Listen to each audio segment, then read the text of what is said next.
नाज़रीन अस्सलाम वालेकुम। सियासत टीवी के खुसूसी प्रोग्राम खबर ख्याल में आपका खैर मकदम है। मैं मोहम्मद रियाज अहमद।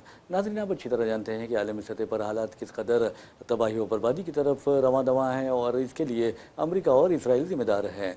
वैसे भी नाज़रीन, आपको बता दूं कि हालिया अरसे के दौरान डोनाल्ड ट्रंप ने जिस तरह सऊदी जो वली अहद हैं मोहम्मद बिन सलमान के ख़िलाफ़ नाज़ेबा अल्फाज इस्तेमाल किए हैं, उसके बाद आलम इस्लाम में काफ़ी अमेरिका के ख़िलाफ़ बरहमी का माहौल पाया जाता है। और ख़ास तौर पर आप देखेंगे खादिमुल हरमैन शरीफैन का एज़ाज़ जो सऊदी अरब को हासिल है, ये एक ऐसा एज़ाज़ है जिसका कोई और एज़ाज़ मुकाबला नहीं कर सकता। उसके बावजूद आपने देखा कि डोनाल्ड ट्रंप ने अपना हलीफ होने के बावजूद सऊदी अरब के बारे में बहुत बुरी बातें की हैं। ख़ास तौर पर वली अहद के ताल्लुक़ से जिस अंदाज़ में उन्होंने नाज़ेबा अल्फाज ज़बान इस्तेमाल की है, जुमले इस्तेमाल किए हैं, अल्फाज इस्तेमाल किए हैं, वो एक मैं समझता हूँ कि दर्स इबरत है दूसरे लोगों के लिए। तो बहरहाल नाज़रीन, अमेरिका और इसराइल की दरिंदगी की वजह से आपने देखा कि किस तरह के हालात पैदा हुए। खुद आपको बता दूं कि जहां तक इसराइल की दरिंदगी का सवाल है, इसराइल ने 77,000 से ज़ायद फ़लस्तीनियों को शहीद किया और 4 लाख से ज़ायद फ़लस्तीनी ज़ख्मी हुए, जिनमें की नस्फ़ तादाद यानी आधी तादाद या 50% तादाद मुस्तकिल तौर पर माजूर हो गई। और आपने देखा कि अब एक खबर आ रही है जिससे इसराइल की दरिंदगी का अंदाज़ा लगाया जा सकता है। इसराइल ने जिस तरह गज़ा को कब्रिस्तान बनाया है, हो सकता है कि आने वाले दिनों में तल अवीव भी कब्रिस्तान बन जाए। तो बहरहाल गज़ा में आपको बता दूं कि जो इमारतें मुनहदिम की गई हैं इसराइल की जानिब से बमबारी के ज़रिए, और ये बम किसने सप्लाई किए थे? अमेरिका ने सप्लाई किए थे। तो क़त्ल-ए-आम में, फ़लस्तीनियों के क़त्ल-ए-आम में, गज़ा के शहरियों के क़त्ल-ए-आम में इसराइल के साथ साथ अमेरिका भी ज़िम्मेदार है और वो तमाम ममालिक ज़िम्मेदार है जो इसराइल की तायीद व हिमायत कर रहे हैं। तो बहरहाल आपको बताना ज़रूरी है कि 14,000 से लेकर 15,000 फ़लस्तीनी अब भी लापता हैं। उनकी लाशें दस्तयाब नहीं हो रही है, ना वो ज़िंदा पाए जाते हैं ना मुर्दा पाए जाते हैं। तो ये रिपोर्ट आई है कि अब वो इस दुनिया में नहीं रहे हैं, उनका कोई पता नहीं चल रहा है। तो ये दरिंदगी इसराइल की रही है। इसके बावजूद भी अगर दुनिया इसराइल की तायीद व हिमायत करती है और अगर कोई अमेरिका और हमारे खुद अपने मुल्क हिंदुस्तान की अगर हम बात करते हैं, हमारे वज़ीर-ए-आज़म नरेंद्र मोदी ने जिस तरह कहा कि हिंदुस्तान मेरी मदरलैंड है और इसराइल फादरलैंड है, तो आपको बता दूं कि ये सबसे मैं समझता हूं कि बददियानती है और हिंदुस्तान की जो खारजा पॉलिसी रही है उससे बदतरीन इन्हिराफ है। हिंदुस्तान ने हमेशा फ़लस्तीनी काज की तायीद की, वो हिमायत की है, चाहे वो गांधी जी से लेकर आप राजीव गांधी तक आप हुकूमत देखेंगे या फिर आप देखेंगे मनमोहन सिंह की हुकूमत के दौरान देखेंगे कि हिंदुस्तान ने हमेशा फ़लस्तीनी काज की तायीद की है। तो बहरहाल नाज़रीन, ईरान से जो खबरें आ रही हैं, आपको बता दें कि अमेरिका ईरान पर कंट्रोल हासिल करना चाह रहा है और आपको ये बता दूं कि उसे कंट्रोल हासिल करने के लिए ईरान पर कम से कम 10 लाख फ़ौजियों की ज़रूरत पड़ेगी। और अब वो तैयारी कर रहा है ईरान पर ज़मीनी हमला करने की। लेकिन इस मरतबा अगर अमेरिका ज़मीनी तौर पर हमला करेगा ईरान पे, तो फिर अमरीकी फ़ौजियों के बारे में ये कहा जा रहा है कि उनके ताबूत वो ईरान अमरीका रवाना करना शुरू कर देगा। और ये भी कहा जा रहा है कि पहले ही वहाँ पर यानी इलाके में 3,000 पैराट्रूप्स और 5,000 अमरीकी मैरिन्स मौजूद है। अब इसके बाद उसे अगर न्यूक्लियर जो मवाद है या आप देखेंगे कि यूरानियम है उसे निकालना है ज़बरदस्ती, तो फिर अमेरिका को 10 लाख फ़ौजियों की ज़रूरत होगी। अगर अमेरिका के पूरे फ़ौजी भी उतर जाएं तो वो नहीं हो सकता। क्या अमेरिका ईरान में अपने पूरे फ़ौज को उतार सकता है? ये हरगिज़ नहीं हो सकता। वैसे भी नाज़रीन, आपने देखा कि ट्रंप के जो हालिया फ़ैसले रहे हैं, बयानात रहे हैं, उनकी बॉडी लैंग्वेज रही है, उनके इशारे किनारे रहे हैं, और उसके बाद से तो आप अंदाज़ा कर सकते हैं कि उन्हें अब नारमल ही कहा जा रहा है। वैसे भी नाज़रीन, जहाँ तक ईरान का सवाल है, ईरान की आबादी 9 करोड़ है और आपको बता दूं कि अगर रकबे के लिहाज से देखा जाए तो मगरिबी यूरोप भी ये यानी छोटा है ईरान से। इसके अलावा आपको ये बता दूं कि अफ़गानिस्तान में तालिबान ने जिस तरह अमेरिका को अपनी जूती की नोक पर रखा, यानी जिस अंदाज में भागने पर मजबूर किया, हद तो यह है कि अमरीकी सिपाही इस कदर डर खौफ में मुब्तला थे कि वो रातों में निकलने से डरा करते थे। उसी तरह जिस तरह आप देखेंगे कि हज़रत टीपू सुल्तान के दौरे हुकूमत में अंग्रेज़ रातों में निकला करते करते थे, यानी डर के मारे निकला नहीं करते थे, डरा करते थे। इवन अगर कोई अंग्रेज़ बाथरूम में जाता और आप देखेंगे कि टीपू सुल्तान का अगर कोई आवाज़ भी लगा देता वहाँ टीपू सुल्तान के नाम की, तो फिर वहाँ उसे मजबूरन घंटों ठहरना पड़ता। अब आप क्यों ठहरना पड़ता, आप अच्छी तरह जान लीजिए। तो बहरहाल नाज़रीन, अफ़गानिस्तान आप देखेंगे कि ईरान से 28 गुना छोटा है रकबे के लिहाज से, और ताकत के लिहाज से भी देखा जाए तो अफ़गानिस्तान और ईरान का मुकाबला नहीं हो सकता। लेकिन अफ़गानिस्तान के तालिबान ने जिस अंदाज में कुदरती मदद से, अल्लाह की मदद से, अल्लाह ने उन्हें नुसरत अता की थी, अमेरिका ही नहीं बल्कि अमेरिका के साथ 40 मुल्कों को उन्होंने शिकस्त की और इन तमाम को अपने जूते की नोक पर रखा। तो आप अंदाज़ा कीजिए कि ट्रंप किस तरह कहते हैं कि हम यानी वली अहद सऊदी अरब के बारे में जिस अंदाज में बात करते हैं, तो मैं समझता हूं कि जूते की नोक पे रखना और शर्मनाक बात है। तो बहरहाल अमरीकियों को, अमरीकी फ़ौज को, अमरीकी हुकूमत को, सबको तालिबान ने अपने जूतियों पर रखा और जूतियों तले रोन कर रख दिया। और आपने देखा कि किस तरह ये अमरीकी फ़ौज डर के मारे रात में अगर निकलती भी थी तो तालिबान का डर इस कदर छाया हुआ था कि पैम्पर्स पहन कर निकला करती थी। ये हकीकत है और आप इसकी तहकीक कर लीजिए, आपको पता चल जाएगा। तो बहरहाल नाज़रीन, अफ़गानिस्तान ने इस कदर बुरी शिकस्त से अमेरिका को दो चार किया, तो अब ईरान में भी अमेरिका शिकस्त से दो चार होने जा रहा है। और मैं समझता हूँ कि जिस तरह ट्रंप ने अमेरिका का नाम यानी मिलियामेट कर दिया है, उसकी छवि मुतासिर कर दी है, अमेरिका को बदनाम करके रख दिया है। और आप अंदाज़ा कीजिए कि जो गैर दानिशमंदाना बेवकूफ़ाना फैसले ट्रंप कर रहे हैं उस पर सारी दुनिया हंस रही है। कम अज़ कम अमरीकियों को आप गौर करना चाहिए कि उन्होंने कैसे शख्स को सदर बना दिया है। तो बहरहाल नाज़रीन, आपको बता दूं कि अब अमेरिका ने ये फैसला किया है कि ईरान से 1000 पाउंड जो है यूरानियम जो है वो निकालेगा और इसके लिए ज़मीनी फ़ौज उतारेगा और ज़बरदस्ती करेगा, यानी ताकत का मुजाहरा किया जाएगा। वैसे भी नाज़रीन आपको बता दूं कि 1994 में कज़ाकिस्तान और 1998 में जॉर्जिया से अमेरिका ने यूरेनियम निकाला था, लेकिन वो जॉर्जिया थे, वो कज़ाकिस्तान था, ये ईरान है। यहाँ अमेरिका इस फिलवक्त फंस चुका है। और अब तो अमेरिकी नायब सदर JD वेंस ने भी नेतन्याहू को गालियां दे दी हैं कि आखिर तेरी वजह से अमेरिका और तेरी वजह से ट्रंप इस जंग में फंसा है और अमेरिका को भी फंसा दिया है। तो बहरहाल नाज़रीन आपको बता दूं कि आलमी सतह पर हालात बहुत ही ख़तरनाक होने वाले हैं। अगर अमेरिका ज़मीन फ़ौज भेजने के लिए तैयारी करता है तो फिर अमेरिका के फ़ौजियों के लिए उसी तरह ईरान कब्रिस्तान बन जाएगा जिस तरह रूसी फ़ौज के लिए अफ़गानिस्तान कब्रिस्तान बन गया था। तो बहरहाल नाज़रीन ये तो खबर रही है, अब देखना है वही होगा जो मंजूर खुदा होगा, यानी मुद्दई लाख बुरा चाहे तो क्या होगा, वही होगा जो मंजूर खुदा होगा। तो बहरहाल नाज़रीन, जहाँ तक मजलूमीन का सवाल है, अगर मदद करते हैं मजलूमीन की तो बहुत बड़ी बात है।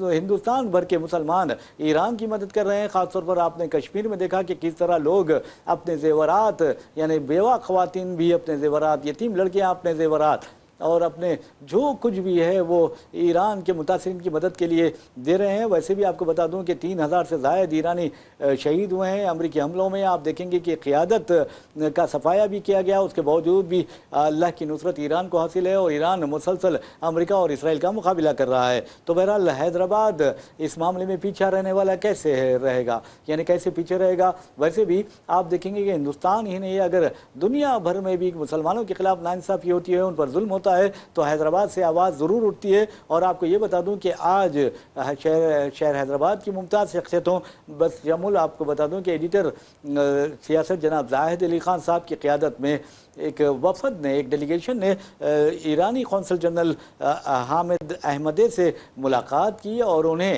अपनी जानिब से एक यानी जो अतिया था वो ईरानी कौम के लिए उनके हवाले किया। और नाज़रीन आपको बता दूं कि जो मोहब्बत हैदराबादियों ने अपने मज़लूम ईरानी भाइयों को दी है, ये बहुत अच्छी बात है। बहरहाल जनाब जाहिद अली खान साहब की क़ियादत में जनाब इफ्तिखार हुसैन जो हैं फैज़ आम ट्रस्ट के सेक्रेटरी भी हैं, उनकी क़ियादत में ये डेलीगेशन ईरानी कौंसल जनरल पहुँचा और वहाँ उन्हें ये अतिया हवाले किया, ये तोहफ़ा हवाले किया। और इस वफ़द में आपको बता दूँ कि डॉक्टर मखदूम मोहिउद्दीन जो हैं डॉक्टर बीबी आमिना आई सुपर स्पेशलिटी हॉस्पिटल के डायरेक्टर हैं।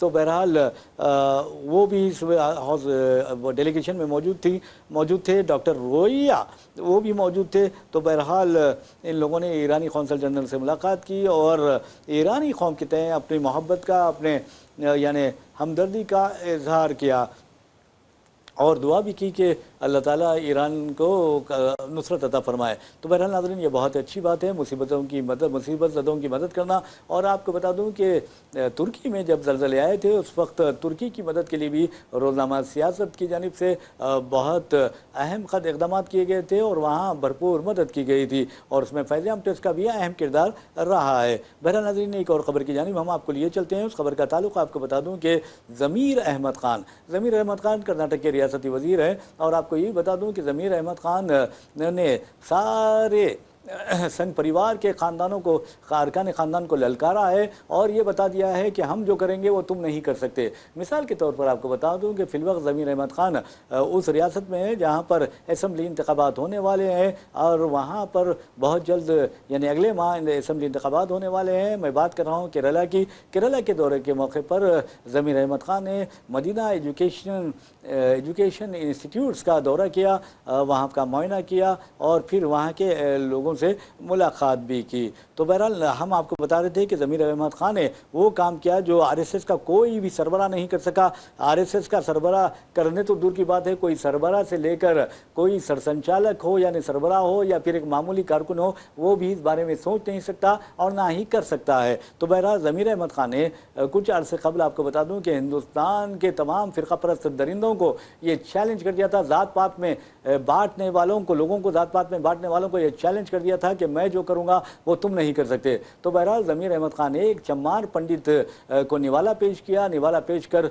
जब पंडित को के मुंह में उन्होंने निवाला अपने हाथ से रखा तो पंडित ने निवाला चबाया। तो ज़मीर अहमद ख़ान ने कहा कि पंडित जी, आपका जो निवाला चबाया हुआ है वो मुझे दे दें, और फिर उन्होंने चबाया हुआ निवाला पंडित जी का वो खुद खा लिया। तो आप अंदाज़ा कीजिए कि क्या नरेंद्र मोदी किसी चम्मार पंडित का मुंह का निवाला खा सकते हैं? मैं ये चैलेंज दे सकता हूं कि वो नहीं खा सकते। अमित शाह को ठहरा लीजिए, अमित शाह से कहिए कि तुम बड़ी बड़ी बातें करते हो हिंदुत्व के बारे में, तो ज़रा ये चम्मार जो पंडित है उसने अपने मुंह में जो निवाला चबाया है वो खा कर बता दो। आप मैं ये चैलेंज कर सकता हूँ, लिख के दे सकता हूँ, वो भी ऐसा काम नहीं कर सकते। अगर मोहन भागवत हो या आरएसएस के जो ब्राह्मण कायदीन है उन्हें आप कहकर देख लीजिए कि क्या तुम कोई चम्मार पंडित का झूठा निवाला या चबाया हुआ निवाला खा सकते हो? तो मैं ये चैलेंज रख सकता हूं कि वो ऐसा हरगिज नहीं कर सकते और वो वहां से 1-2-11 हो जाएंगे। और 1-2-11 मीन्स वो वहां से रहू यानी रफू चक्कर हो जाएंगे, वहां से फरार हो जाएंगे। अपने आप को, अपने धर्म को, अपने सनातन को बचाने के बहाने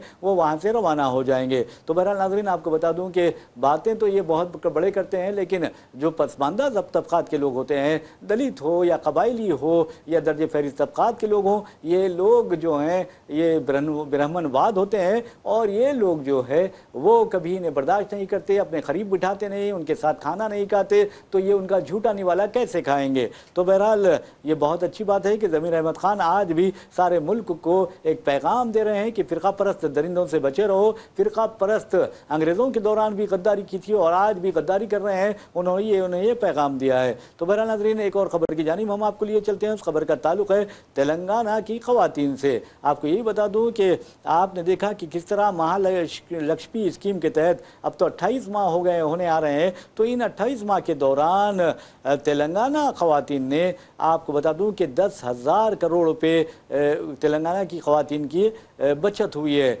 यानी मुफ्त बस सफ़र की जो सहूलत कांग्रेस हुकूमत ने फराम की है उससे 28 माह के दौरान तेलंगाना की ख़वातीन ने 10,000 करोड़ रुपए की बचत की है। यानी 290 करोड़ जो है वो फ्री जर्नी यानी फ्री मुफ्त सफ़र का से उन्होंने इस्तेफ़ादा किया। आपको बता दें कि 9 दिसंबर 2023 को इस स्कीम का आगाज़ हुआ था। तो बहरहाल नाज़रीन, आपको बता दूं कि पूनम प्रभाकर जो वज़ीर ट्रांसपोर्ट है उनका कहना है कि ख़वातीन मुसाफिरीन की तादाद 40% से बढ़कर अब 67% हो गई है और औसतन रियासत भर में 35 लाख ख़वातीन जो हैं वो यूमिया हर रोज़ सफ़र करती हैं, बसेस में मुफ्त सफ़र करती हैं। तो ये खबर हमने आपको सुनाई है। मैं समझता हूँ कि ख़वातीन को बाख्तियार बनाने के लिए इस तरह की खबरें सुनाना बहुत ज़रूरी है। वैसे भी नाज़रीन, आपको बता दूँ कि जहाँ तक शर्जील इमाम का सवाल है, 5 साल से ज़ायद वो जेल में बंद है। उन पर इल्ज़ाम आयद किया गया है कि उन्होंने दहली फसादात की साजिश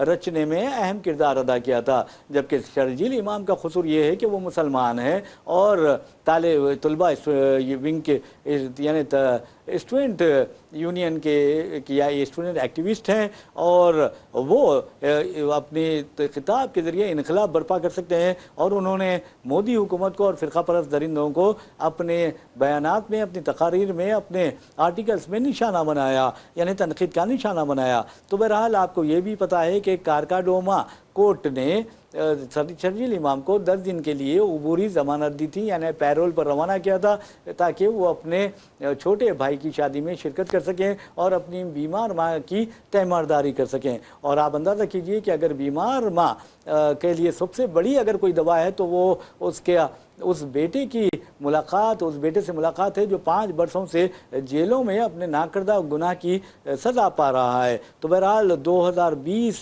के आप देखेंगे कि ईस्ट दिल्ली जो फसादात हुए थे उसमें उसके साजिश केस में आपने देखा कि किस तरह शर्जील इमाम को गिरफ्तार किया गया था और उनके खिलाफ UAPA के तहत मुकदमा भी दर्ज किया गया। तो ये फरवरी 2020 की बात है। और आपको ये बता दूं कि उस वक्त आप कपिल मिश्रा जो BJP का रियासती वज़ीर है दिल्ली का, उसने एक आला पुलिस इंतज़ार के बाजू ठहर कर उन्हें पुलिस को धमकी दी थी कि अगर तुम शाहीन बाग के जो एहतजाजी मुजाहिरीन हैं उसको नहीं हटाएंगे तो फिर हम अपनी मर्ज़ी से अपना काम करेंगे।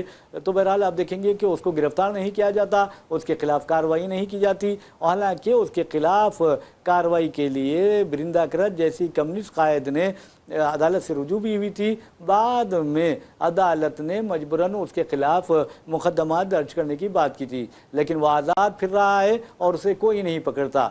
जबकि शर्जील इमाम 5 बरसों से, शर्जील इमाम ही नहीं बल्कि उनके जो साथी है 5-6 बरसों से जेलों में बंद है, जिसमें उमर खालिद भी है। तो बहरहाल जहाँ तक इंसाफ का सवाल है, अगर जिस मुल्क में इंसाफ मर जाए या गूंगा, बहरा और अंधा हो जाए, यानी अदालतें, तो समझिए कि तबाही व बर्बादी आ जाती है, जवाल आ जाता है। इंसानी इक़दार, सियासी इक़दार, मजहबी इक़दार सब के सब मिलियामेट हो जाते हैं, गिरावट का शिकार हो जाते हैं। तो बहरहाल नाज़रीन, एक और ख़बर की जानिब हम आपको लिए चलते हैं कि और आपको ये बताते हैं कि किस तरह मगरबी बंगाल में इंतखाबात हो रहे हैं और वहाँ BJP किस तरह पर तोल रही है इक़्तिदार में आने के लिए। लेकिन ये कहा जा रहा है कि मगरबी बंगाल में ममता बनर्जी का जो पोजीशन है, जो मौक़िफ़ है, वो बहुत ज़्यादा मजबूत है और BJP तलमला रही है। BJP मुख्तलिफ साजिशें कर रही है और आप ये भी अच्छी तरह जानते हैं कि तकरीबन 77 लाख लोगों के नाम हज़फ कर दिए गए हैं SIR के नाम पर। उसके बावजूद भी ममता बनर्जी डटी हुई है और उन्हें यकीन है कि BJP को इस मरतबा भी शिकस्त का सामना करना पड़ेगा। और आपने देखा कि पिछले असेंबली इंतखाबात में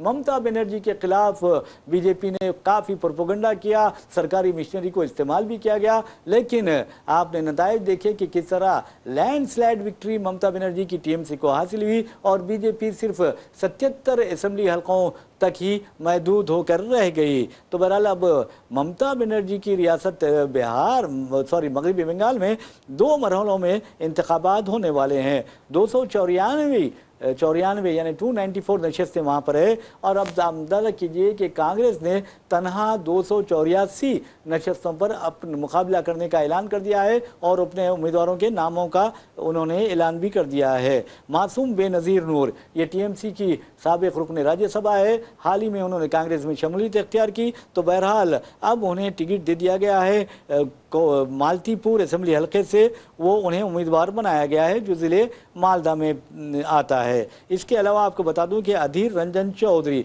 5 मरतबा रुकने राज्यसभा रहे और अधीर रंजन चौधरी के बायस ही कांग्रेस और TMC में इख्तिलाफात पैदा हुए। अब उन्हें आपको बरहमपुर से उन्हें मैदान में उतारा गया है। अब देखना ये है कि BJP, और दूसरी अहम बात आपको बता दूं कि पिछले इंतखाबात में बाएं बाजू और कांग्रेस ने इत्तेहाद किया था, लेकिन दोनों पार्टियों का एक भी उम्मीदवार कामयाब नहीं हुआ। जबकि आप देखेंगे कि आज़ादी के बाद तकरीबन 30 बरसों तक और फिर कांग्रेस इख्तिदार में रही, उसके बाद कम्युनिस्ट आए, 34 बरसों तक वो इख्तिदार में रहे और मुसलसल 3 मियाद से वहाँ पर ममता बनर्जी जीतती हुई आ रही हैं। अब देखना यह है कि ममता बनर्जी को हराने के लिए BJP क्या क्या खेल खेलती है। तो बहरहाल नाज़रीन, आपको बता दूं कि जहाँ तक ममता बनर्जी का सवाल है, ममता बनर्जी ने कह दिया है कि BJP हो या अमित शाह हो या फिर मोदी हो, वो सबका मुकाबला करने के लिए तैयार है, क्योंकि उनके पास अवाम की ताकत है। और जमहूरियत में अवाम ही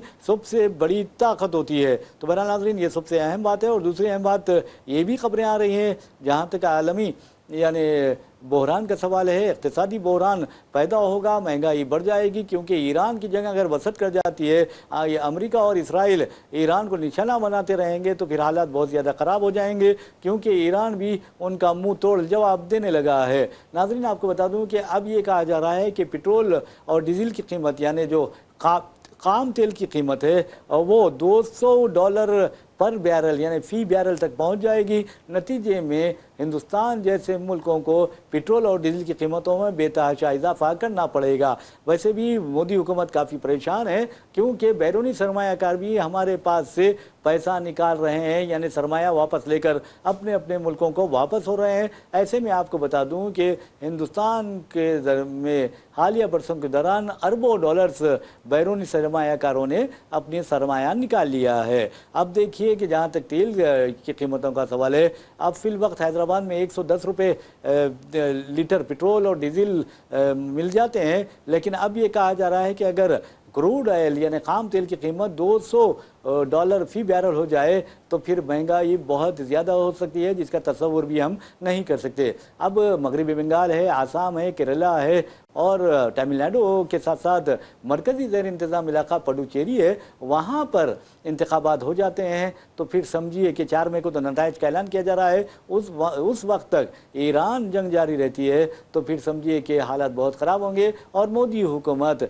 पेट्रोल और डीजल की कीमतों में गारंटी के साथ इजाफे का ऐलान कर देगी और ऐसा ऐलान होगा कि अवाम परेशान हो जाएंगे। और आप देखेंगे कि हमेशा मोदी हुकूमत ने सारा बोझ यानी अवाम पर डाला है, आम आदमी की कमर तोड़ कर रख दी है, लेकिन गोदी मीडिया इस तरह की खबरें नहीं बताता है। अब सवाल ये पैदा होता है कि हुकूमत अगर पेट्रोल और डीजल की कीमतों में इजाफा होता है तो क्या हुकूमत इन्हीं कीमतों पर सारिफिन को पेट्रोल और डीजल फराहम करेगी? हमें तो ऐसा दिखाई नहीं देता। जैसे ही पेट्रोल और डीजल की कीमतों में इजाफा होगा, ट्रांसपोर्टेशन जो है उसकी की प्राइस भी बढ़ जाएंगे। नतीजे में जो अशिया है या मसनूआत हैं, खाने पीने की अशिया हो या फिर दूसरे ज़रूरी अशिया हो, उनकी कीमतों में ज़बरदस्त इजाफा हो सकता है। तो बहरहाल नाज़रीन, ये खबरें हमारे पास थीं और आपको ये भी बताते हैं कि किस तरह आलमी सतह पर जो ये तनाज़ा छिड़ गया है वो तनाज़ा बहुत ज़्यादा ख़तरनाक हो सकता है,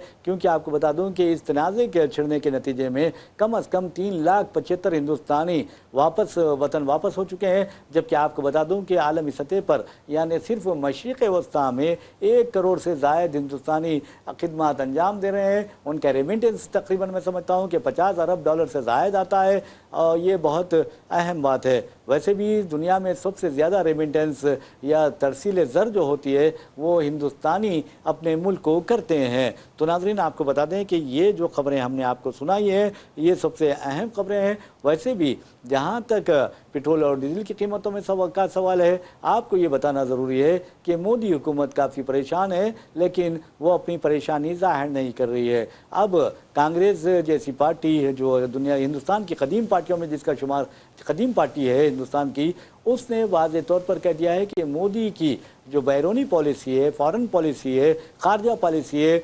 बिल्कुलिया तौर पर नाकाम हो चुकी है और उस नाकामी के नतीजे में आज हिंदुस्तान को उसका खमियाजा भुगतना पड़ रहा है। और जहाँ तक बीजेपी के हुकूमत का सवाल है, हुकूमत में कोई तजुर्बेकार लीडर नहीं है, सिर्फ तमाम की तमाम बातें करते हैं, फिर खपरस्ताना ख्यालात का इजहार करते हैं, लेकिन उनके खिलाफ कोई कार्रवाई नहीं होती और हिंदू मुस्लिम करते हुए, मजहबी अफकीम लोगों को देते हुए वो अपना उल्लू सीधा कर लेते हैं। तो बहरहाल फ़िरका परस्त उल्लुओं को सबक सिखाना बहुत ज़रूरी है। अगर आप फ़िरका परस्तों को या कम्युनल फोर्सेस को या फ़िरका परस्त उल्लुओं को अगर आप सबक नहीं सिखाएंगे तो ये बासानी आवाम को यानी आपको उल्लू बनाकर आपको मैं समझता हूँ आपको हत्या लेंगे, आपको अपने हवस का शिकार बनाएंगे और आपको लूट लेंगे। तो बहरहाल नाज़रीन, ये खबरें हमारे पास हैं और आपको ये भी बताते हैं कि किस तरह के हालात हिंदुस्तान में पैदा हुए हैं। अब देखना ये है कि पाकिस्तान तो सालिसी का किरदार अदा कर रहा है, लेकिन हिंदुस्तान को इस सालिसी का किरदार अदा करने का मौका नहीं मिला। हालांकि मिला था, ताहम मोदी हुकूमत की नाअहली ने उस मौके को नाकाम बना दिया। अब मोदी जी को सुकून से बैठकर सोचना चाहिए कि उनसे कहाँ गलती हो गई है। आप अंदाज़ा कीजिए कि तिजारत मशीक़ वस्ता से करते हैं, अरब मुल्कों से करते हैं और दोस्ती इसराइल से करते हैं। ये सबसे बड़ी गलती है। और आपको ये बता दूं कि मोदी जी अगर बीजेपी की बात करते हैं तो वाजपेयी के दौरे हुकूमत में भी हुकूमत ने जो फ़लस्तीनी कायद की तायद व हिमायत की थी और इसराइल की मजम्मत की थी। लेकिन मोदी जी हो या संघ परिवार हो या आरएसएस हो, मोदी जी के गली से लेकर दिल्ली का जो लीडर है वो तमाम के तमाम इसराइल की तायद व हिमायत कर रहे हैं। जबकि आपको बता दूं कि अरब मुल्कों को और मुस्लिम मुल्कों को ये एहसास हो गया है कि नरेंद्र मोदी हुकूमत का झुकाव किस तरफ है। तो बहरहाल नरेंद्र मोदी के बारे में कहा जा रहा है कि बेचारों को ब्लैकमेल किया जा रहा है, क्योंकि जेफरी एप्स्टीन फाइल्स में उनका नाम भी आया है। अब देखना यह है कि नरेंद्र मोदी ब्लैकमेल होते हैं या अपने मुल्क के मफादात को अहमियत देते हैं और अपने आप को इस मुल्क पर कुर्बान कर देते हैं। क्योंकि आपके मफादात अहमियत नहीं रखते, बल्कि मफादात जो रखते हैं वो मुल्क के मफादात अहमियत रखते हैं। अगर आप अपने मुल्क के मफादात को अहमियत नहीं देंगे बल्कि अपने और अपनी पार्टी के मफादात को तरजीह देंगे तो ये बहुत बड़ी बददियानती होगी और ये अच्छी तरह सारी दुनिया समझती है। वैसे भी नाज़रीन, जहाँ तक नरेंद्र मोदी का सवाल है, नरेंद्र मोदी पर कांग्रेस बार बार ये इल्ज़ाम आयद कर रही है कि आपकी वजह से आलमी सतह पर हिंदुस्तान की जो छवि है वो बहुत मुतासिर हुई है। तो बहरहाल ये ख़बरें हमारे पास थीं और आपको ये भी बताते हैं कि कैसे कैसे हालात दुनिया में पैदा हो रहे हैं। और इसके लिए मैं समझता हूँ कि इसराइल और अमेरिका ज़िम्मेदार है, इसराइल और अमेरिका के हामी ज़िम्मेदार है। वरना आप देखेंगे कि दुनिया पुरसुकून अंदाज में आगे बढ़ रही थी। और अगर जहाँ पर भी आप देखेंगे कि मसला उसी वक्त पैदा होता है जब ज़िद बढ़ जाती है, अना बढ़ जाती है। अब एक खबर आ रही है, ट्रंप ने धमकी दी है कि अगर अमन माहिदा नहीं करेगा ईरान तो फिर हम उसके तवानाई के जो वसाइल है उसको धमाकों से उड़ा देंगे। अब ये जो अमरीकी धमकी है इसका जवाब ईरान कैसे देता है, ये सोचने वाली बात है। तो बहरहाल नाज़रीन, इसी के साथ हम अपना प्रोग्राम खबरों के अख्ताम को पहुँचाते हैं। अपने मेज़बान मोहम्मद रियाज अहमद को इजाज़त दीजिए। इंशाअल्लाह फिर मुलाकात होगी, फिर बात होगी। तब तक के लिए अल्लाह हाफ़िज़।